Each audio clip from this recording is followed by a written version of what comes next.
Ici de joie, possède le sur grandiose avoir manoir à Carlton. Je me suis souvent demandé où j'avais ma place au milieu d'un héritage qui semblait favoriser mon frère Marc.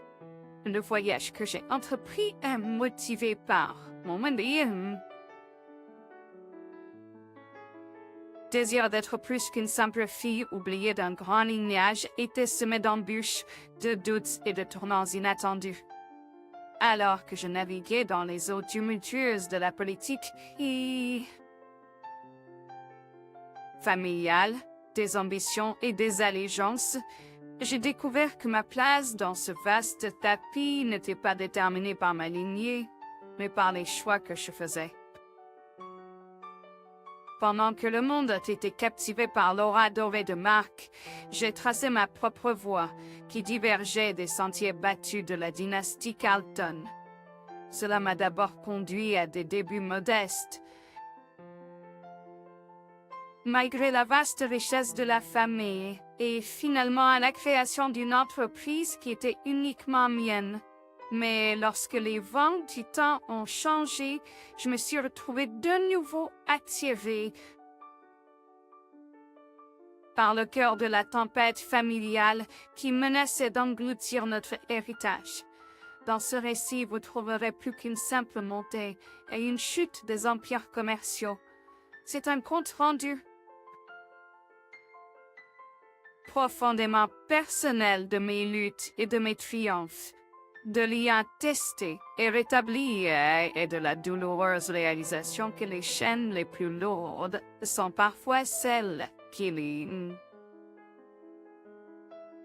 rejoignez-moi alors que je vous emmène dans les couloirs du manoir Carlton, au cœur d'une famille déchirée par l'orgueil et l'ambition, et ma quête infatigable pour prouver ma valeur. Je m'appelle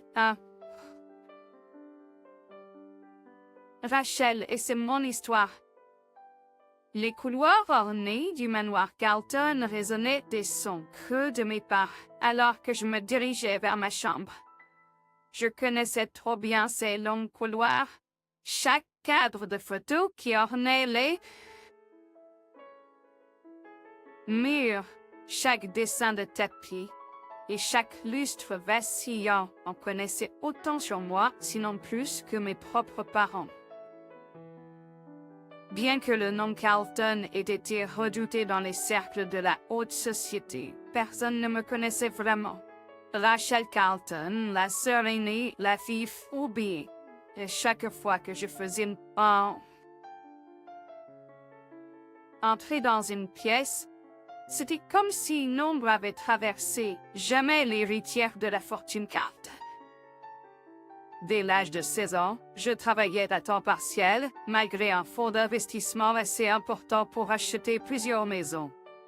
J'ai servi les tables, fait du babysitting et j'ai même travaillé pendant une courte période dans une librairie. Chaque centime que j'ai gagné a été déposé sur un compte séparé, à l'écart du nom Carlton. C'était ma façon de prouver que je n'étais pas seulement un enfant de rechange des Carlton. J'étais ma propre personne. Chaque centime que j'ai gagné a été déposé sur un compte séparé, à l'écart du nom Carlton. C'était ma façon de prouver que je n'étais pas seulement un enfant de rechange des Carlton. Les week-ends, lorsque je revenais de mes emplois, la maison était toujours pleine de rires et de musique, mais ce n'était jamais pour moi. Mes parents organisèrent des fêtes somptueuses, mais j'étais juste un élément de fond. C'était toujours à propos de Marc, mon jeune frère. Marc, avec ses cheveux blonds et son sourire d'ange, était le chouchou de mes parents. Je me souviens quand il est né, le manoir semblait s'illuminer de joie. Il y avait constamment des célébrations, des douches de bébés et même les médias étaient en effervescence avec la naissance de l'héritier de Carlton. Alors que j'essayais de ne pas lui en vouloir, je me surprenais souvent à regarder Marc en pensant « Pourquoi lui?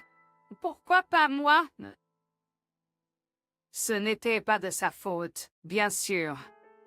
C'était juste un enfant, heureusement inconscient des dynamiques de notre famille dysfonctionnelle.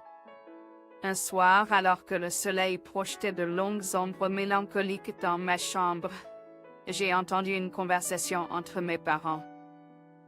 Leur voix était assourdie, mais l'acoustique de la maison a trahi leur secret.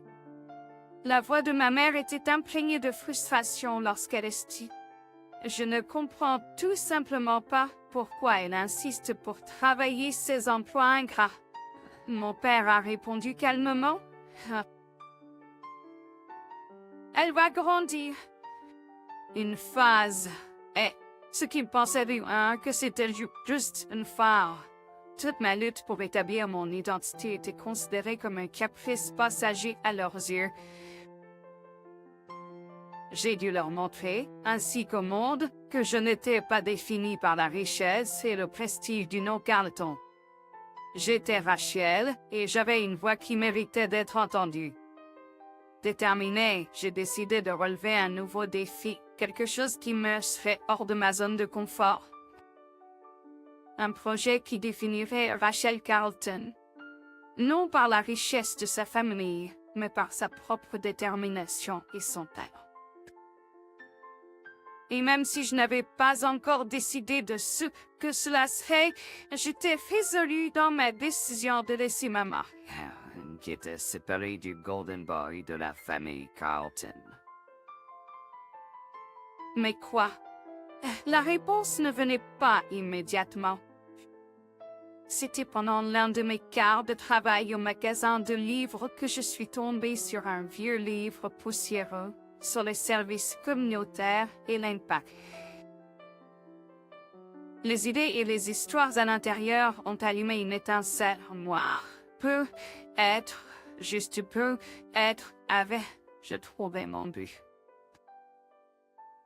Et au fur et à mesure que les jours se transformaient en nuits et que les pages du calendrier se tournaient, je me suis retrouvée plongée dans un monde éloigné du glamour et de l'éclat du mode de vie de ma famille. Mais ce nouveau monde, bien que difficile, m'a donné un sentiment de but et d'identité que la maison Carleton n'aurait jamais pu. Alors que je posais les fondations de mon projet, je ne me doutais pas que ce voyage allait non seulement changer ma vie, mais allait également mettre au défi l'héritage même des Carleton. Et ce N était que le début.